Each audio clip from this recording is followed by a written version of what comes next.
But first tonight, you probably heard that Melania Trump had a kidney operation last month. That kind of thing happens to 48-year-olds, even famous ones. She took a few weeks to recover, stayed off TV, didn't give any speeches, all pretty typical for someone who just got out of the hospital. But over at CNN, they were not buying that story. They are proud journalists at CNN, self-consciously proud.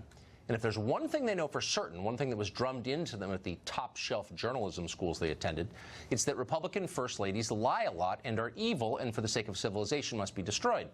So CNN did not buy a word of that, and the network assigned its most dogged journalist to crack the case, the squeaky but persistent Brian Stelter, who hosts some kind of weekend show that no civilian television viewer has ever actually seen. Stelter understood immediately that the whole kidney operation story was just a cover for something darker and more sinister, likely another international scandal emanating from that dark lord Vladimir Putin himself. Stelter hinted as much to his viewers. Watch. One thing that the president and the White House have been quite quiet about is Melania Trump and her status. The last time we caught a glimpse of her was on May 10th, 24 days, more than 3 weeks. There's been a lot of questions about her surgery, her time at Walter Reed, and now her invisibility. Questions about her surgery? Questions about her time at Walter Reed? What questions exactly? Who's asking those questions? Brian Stelter didn't say because he couldn't say. Those are not real questions, and this is not reporting. It's a passive-aggressive attack. CNN's real point was that Melania Trump is a liar, and she's doing something immoral. She must be. Look who she's married to. Stephen Colbert came to the same conclusion. Watch. As of the time we're taping this show right now, the First Lady has not been seen in public for 25 days. Well, I'm not surprised. It took that Shawshank guy years to tunnel out. Melania is supposedly re-emerging to attend an event in the White House tonight, but who can be sure? Because the event will be closed to the press. But the White House did release this official photo proving the First Lady was totally there. Over at Rolling Stone, which apparently still exists, someone called Jamil Smith speculated that Melania Trump was in hiding to conceal signs of physical abuse. At The Atlantic, David Frum agreed and then suggested that the president may have punched Melania and then ordered the Secret Service to cover it up. Keep in mind that once upon a time, David Frum was a serious intellectual, or what passed for one in Washington. Now he's merely a buffoon. And even more buffoonish as of last night, when the actual Melania Trump showed up at the White House for a veterans event, very much alive and unscathed. So much for all those questions Brian Stelter pretended to care about. What's so interesting about all of this is how much journalists hate Melania Trump. Imagine hating Melania Trump. Whatever else she is, Melania Trump is not an overbearing public figure. She's not lecturing you about your weight or trying to control your personal life. She doesn't weigh in on, I don't know, tax rates or global warming. It's unlikely she will run for Senate from New York when this is all over. Nobody thinks she's one of her husband's key political advisors. You may never even have heard Melania Trump's voice. Many people haven't. She doesn't talk much in public. Melania Trump has done absolutely nothing wrong to you or anyone you know or anyone you will ever meet. She married Donald Trump. That is her only sin in the eyes of the press corps, and yet it's enough to disqualify her even from the most basic consideration of decency. Here, for example, is super sensitive modern guy comedian Jimmy Kimmel making fun of her accent, which he thinks is silly and foreign sounding. Alien, really. I'm curious, just like a cat. Ask lots of questions about this and that. About these and that. So do you think Kimmel would be okay mocking the accent of one of his many Guatemalan housekeepers? How about of an MS-13 member? Please, that'd be racist. But Melania? Well, she's Trump, therefore she's guilty. There was a time when the left used to argue that people ought to be judged for what they do, not for whom they're related to. We're all individuals, liberals were forever telling us, and thank God they were. Collective punishment is wrong. It is immoral. That's what they said. Did they ever really believe that? Who knows, but they definitely don't believe it now. Mark Penn was an advisor to President Clinton. Tammy Bruce is a New York radio show host. They both join us now. First to you, Tammy. What do you make of, I mean, just to be totally clear, I never typically defend the honor of politicians. In fact, as a rule, I don't. But Melania Trump's not a politician. Why are they attacking her? What does she have to do with it? You know, in large part, it's because they're jealous and they're envious. Here you've got a woman who has power. She has influence. She's perfectly lovely. She's smart. She speaks 5 languages. Yes, she married a man that they don't like, but she has access now to everything that they now do not have access to. They used to be the ones who would be fawned over, who would be looked to for power and for appointment and for credibility. Now it's a woman who never really cares about them, has gone to certainly some cocktail parties, but it doesn't care about what the elite in Washington necessarily thinks or says. She cares about her son, she cares about her family, she cares about her parents, and that's her crime as well. But keep in mind, of course, this is for every woman who has dared to be part of this administration. And this is where, when you talk about the hypocrisy of the left, is the attacks on these women are misogynistic. And look, let me say about the attacks on the First Lady in particular, when they talk about her either being beaten by the president or hiding in Walter Reed or having to secrete herself away, it presumes that she's a victim, that she's helpless, that she is not willing to take care of her own life. That kind of misogyny is an insult not just to the First Lady, but for women who do experience violence and domestic violence.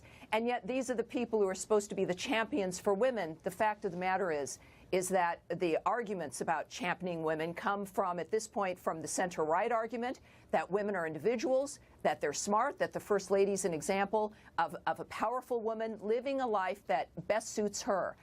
And she should be lauded for that. Well, yeah, I mean, she certainly never bothered anybody. Mark Penn, what I find so interesting about this, I'm trying to imagine the conversation where Jeff Zucker over at CNN calls up his sad little errand boy that's dealt her kid and says, go ahead and attack, it's time to attack Melania, okay?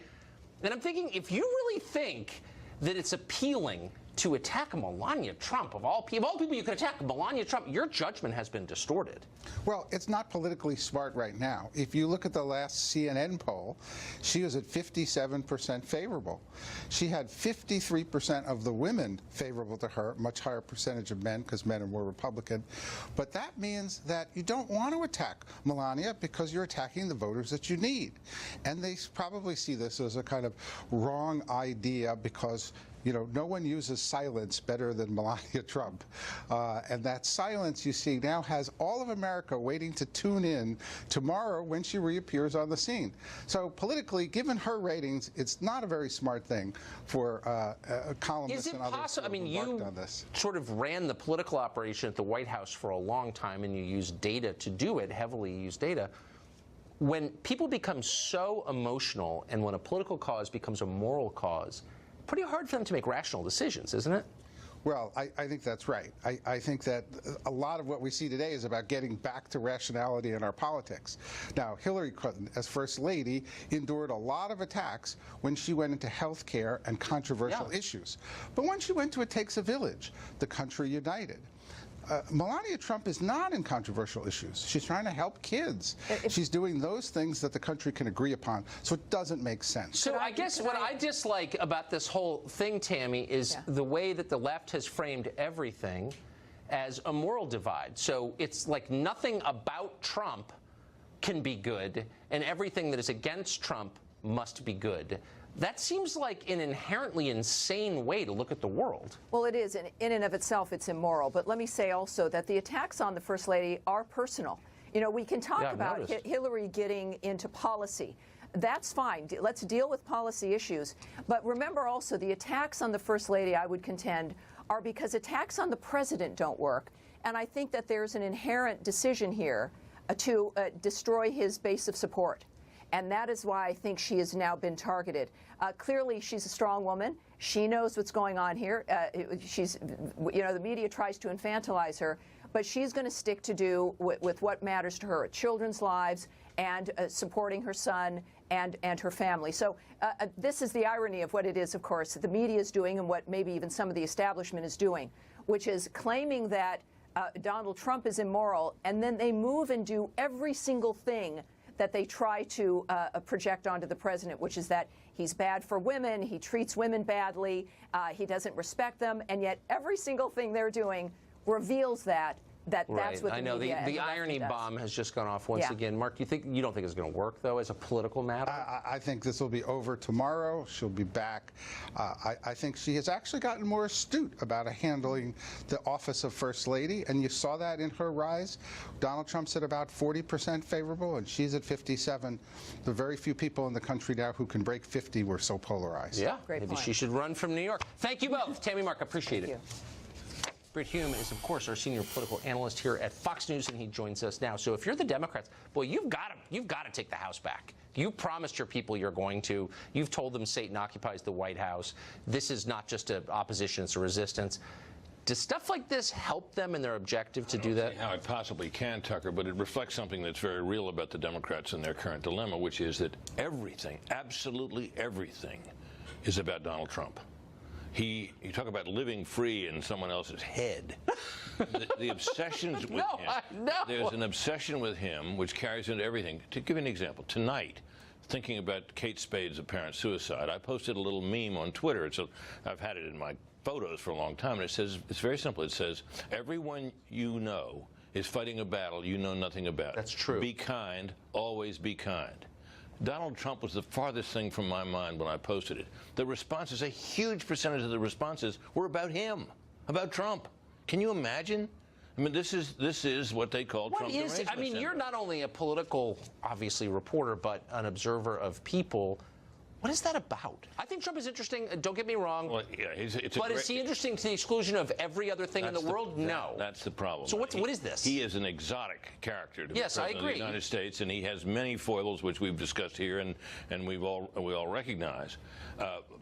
But the level of loathing of him transcends anything I've ever seen. Now, believe me, we've had plenty of hated politicians in our past. I know. We've had hated first ladies. Hillary Clinton was despised by many, and so was Michelle Obama.